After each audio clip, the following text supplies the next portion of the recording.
Sir Jayalalithaa அவர்கள் பாணியில் விஜய் அவர்களும் ஹெலிகாப்டரில் போய் பிரச்சாரம் பண்ண இருக்கிறதா செய்தி வந்திருக்கு சார். யார் அந்த ஹெலிகாப்டர் கம்பெனி ஓனர் சொன்னார் அவன்கிட்ட? தினமலரில் வந்துருந்துச்சு. தம்பி வெயிட் பண்ணி பார்க்குறாங்க. இப்போ நானும் நம்மளும் சேனல் நடத்துகிறோம். விஜய் பற்றி தம்ப்நெயில் வச்சுச்சுன்னா வீடியோ நல்லா போகுது. கரெக்டாக? தம்ப்நெயில் வைக்கிறதுக்கு ஏதாவது மேட்டர் இருக்கா இன்றைக்கி?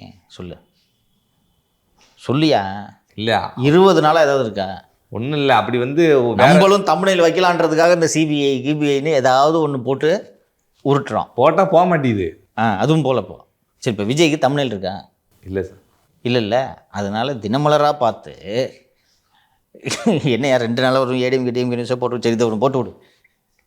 அப்படி உருவாக்கியது தான் அந்த செய்தி. எங்கள் அண்ணன் வளர்ந்த இந்த ஏற்பாடெல்லாம் பண்ணிருக்காரு ஹெலிகாப்டருக்கு வாடகைக்கெல்லாம். எவ்வளோ தான் அவரும் செலவு பண்ணுவார்? ஃப்ளைட்டில் போகிறதுனா அலர்ஜி, அதனால் அது போன்ற திட்டம் எதுவும் இல்லை.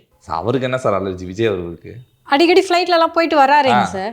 நான் விஜய்க்கு நான் சொன்னேன், ஜான் ஆரோக்கியசாமிக்கு அலர்ஜி.